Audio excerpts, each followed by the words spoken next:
Orbiting 250 miles above Earth, the space station provides the ultimate view of planet Earth. From this perspective, we ask our guests to engage with 6 questions that orbit around wonder and stories of hopefulness.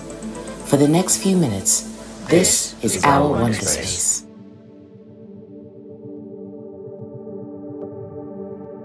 Welcome to the 91st episode of the Wonderspace Podcast, which is a creative expression of a family trust called Panaper. My name is Steve Cole, and since September 2020, I have asked the same 6 questions to over 90 people from around the world. People like creative entrepreneur Tamar Goodman from Amsterdam, who in episode 25 talked about a hope that comes from seeing countless artists raising their voices to speak up about injustice and inequality. For our 3rd year, we are excited once again to be collaborating with Ask Nature, who are a project of the Biomimicry Institute. Their work looks to nature for inspiration to solve design problems in a regenerative way. Here is another moment to help us to re-wonder. Young plants, like young animals, are particularly vulnerable to illness and injury, in part because they haven't built up their defenses against would-be attackers and competitors. Bacteria and insects can be attracted to nutrients released by the plant's roots, and their appetites can be insatiable, weakening, damaging, or destroying the young plant. Like all of us, seedlings could use some help, and they have some pretty impressive ways of getting it. Young maize sprouts, for example, just emerging from their kernels, release a chemical from their roots that is toxic to bacteria, insects, and other plants. But it's also attractive to a particular species of bacterium that can detoxify the natural pesticide and which don't pose a threat to the plant through their own feeding. Once established around the ultrafine roots of the maize seedling, these beneficial bacteria can outcompete other harmful organisms for the limited nutrient supply, becoming the plant's microscopic partners and providing an underground shield that allows the plant above to soar into the sky. This week on Wonderspace, we welcome Dirk Bischof, who is the co-founder of Hatch Enterprise.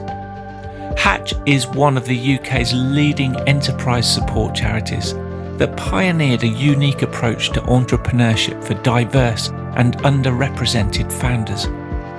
Since 2013, they have supported over 7,000 entrepreneurs to help them launch and grow their ventures. With this expansive overview of Earth, I start by asking Dirk, if we could do a flypast on any part of the world that is significant to you, which place, city or country would it be and why?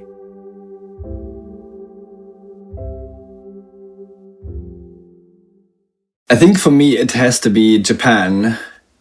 I was already in love with the country before even having been there. The myths, the stories, I really kind of thrived in the whole samurai ninja culture, and also like nature and just the otherness and the way culture is so different in Japan. So I've done 2 cycle trips now through Japan. I'm doing my 3rd one next year. That's the big plan. So one I did in 2018, which was around Hokkaido. And Hokkaido is the northernmost kind of biggest island in Japan. And I just remembered like cycling there by myself with a tent and, you know, multiple backpacks and stuff. And both the loneliness of the western coast, cycling through small fishing villages where the streets were so empty, they were drying the seaweed on the asphalt because, you know, there were no cars. There were never any cars, so they used the street to dry the seaweed. But you could see how life could have been like, you know, 50, 100, 200 years ago, and kind of cycling past those villages and cycling past this rugged sea of kind of northern Japan just made me feel really connected. I think Japan is my one of my favorite places, really. Dirk, give us a glimpse into your life story so far with an emphasis on what you are doing currently. So looking back at my life, I was born in Eastern Germany before the wall came down, basically. And once the wall came down, many businesses in East Germany were asset stripped, sold off, closed down. And the same happened to my dad's company. And he was like, well, I could either become unemployed or, buy the remaining bits of machinery and land and start my own business. So he then started his own business around age 40. I'm now a bit over 40. And he started a metal engineering company back in the days where there was no work. There was no jobs. There were no businesses. So he very quickly then started employing like 2, 3, 4, 5, 6 more people and generating both, an income for those families, an income for our family, creating, work in an area where there was no work. That really inspired me back in the days. But it wasn't until I got to London and I met my first, I would call him social entrepreneur, who was running an organization called Quickly with Homeless Concern, when I realized you can actually be an entrepreneur, do something good, and at the same time, grow an organization that would do like really useful, helpful things in the community. And that for me was when the light bulb moment came on, and I was like, I want to be a social entrepreneur. And, that was almost 20 years ago when I started my first social business to support more young adults into workplaces and into their own lives, so to speak. And now many years later, I'm doing very similar things with entrepreneurs and supporting founders into business. So when we started Hutch, we were founded in Brixton in South London. And because of the work I was doing with young adults kind of in the 10 years previously, I could see that you need help and support when you're starting a business. It's not easy to do it by yourself. The lack of, business skills, access to networks, access to finance, all of this is really difficult. If you're coming from an underrepresented background, if you're a woman or if you're a disabled founder, all this stuff is 10 times harder, if not more. And we wanted to build an organization that would support people where we could see the talent and the power of like who they are and what they could be doing, and add the business component to their lives essentially. And we're now doing this on an annual basis with about 1,500 founders. And for us, this is really powerful because all of a sudden you're no longer just building up individuals. You're building a real community of people who help each other, work together, trade with each other, support each other. And I think that's really, really amazing. And there's one story of a young woman called Maria, and we met her very early on. She was part of our first cohort or group of young people, or young adults essentially. They were in their early 20s, and she came to us and wanted to start a graphic design business. And we could see she has serious graphic design skills.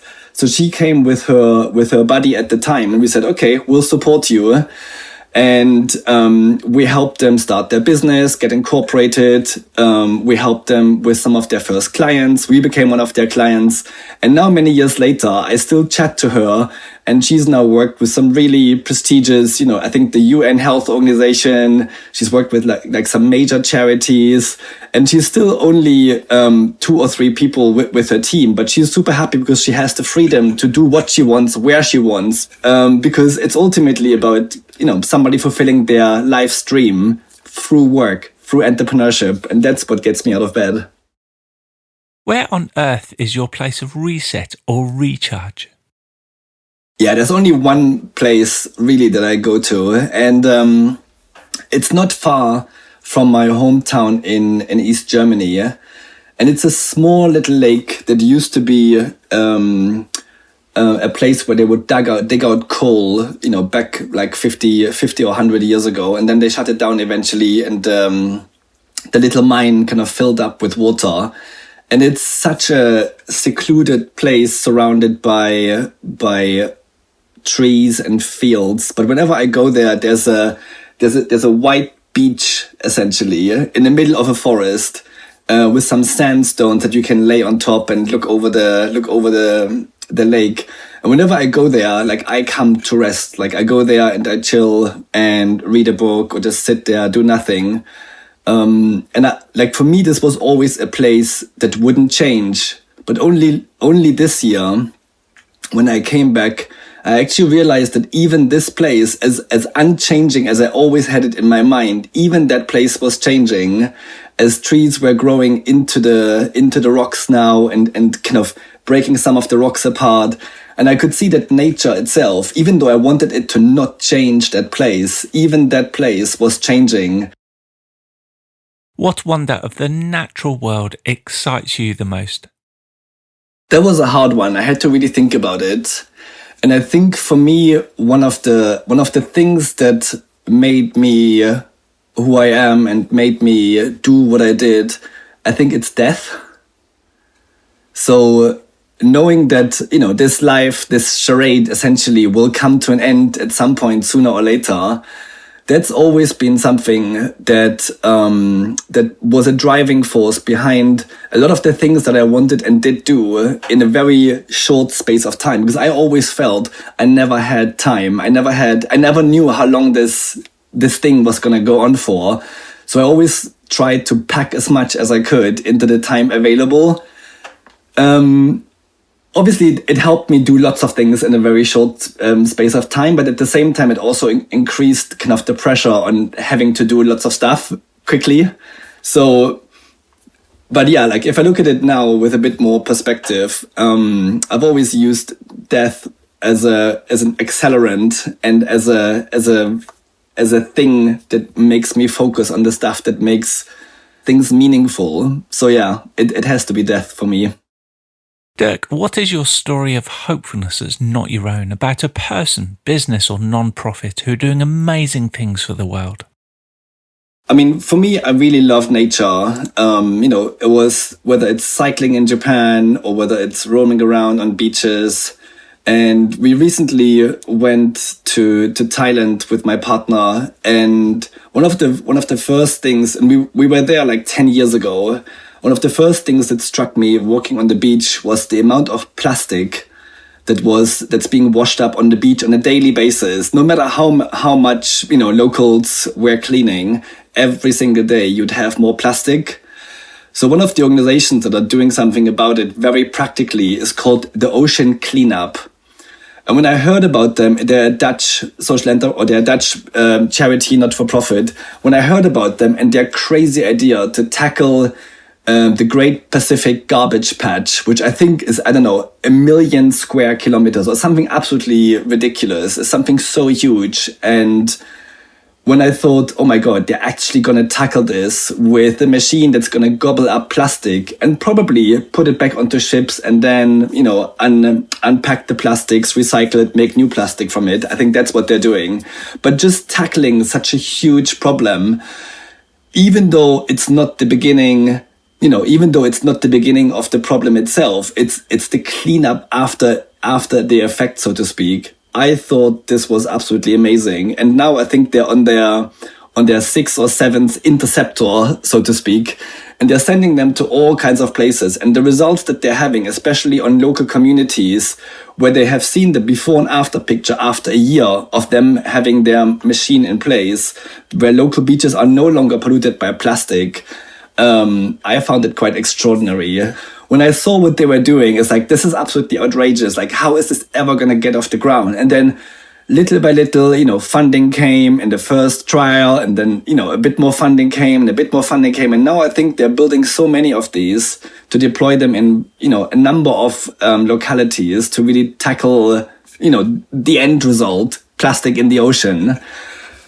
Yeah, it's extraordinary. And again, it's highlighting that shit can happen when you're inspired, you really see the problem, you share the problem with somebody else, you get other people excited and passionate about it, and then you just start working on a solution. I think that's the exciting bit, the entrepreneurial bit. Finally, as we prepare to enter the Earth's atmosphere, what insight, wisdom, or question would you like to leave with us? I guess to stay curious and to keep questioning things, keep questioning yourself, keep questioning your motives and whether you're aligned to the things that you're doing, and to figure out if, what you're doing at the moment is doing something good in the world, is doing something good for yourself, is doing something good for your local community, and staying aligned to some kind of inner purpose. And for that, I think curiosity and keeping on questioning things versus assuming things to stay as they are and to keep as they are. I think that's the one piece. Yeah, stay curious, keep asking questions.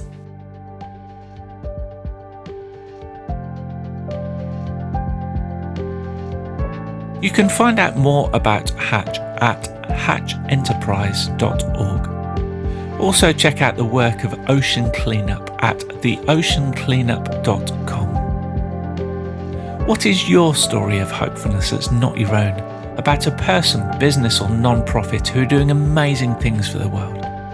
We would love you to consider recording yourself in under 30 seconds, sharing your story on your phone through your video or the voice memo or recorder app. You can then simply upload the recording to the link on our website, ourwonder.space, and we will look to include them in future episodes. Thanks to Dirk for joining us on Wonderspace this week. Let's continue to share wonder and stories of hopefulness that makes a name for someone else. We need them like never before. Thanks for joining us.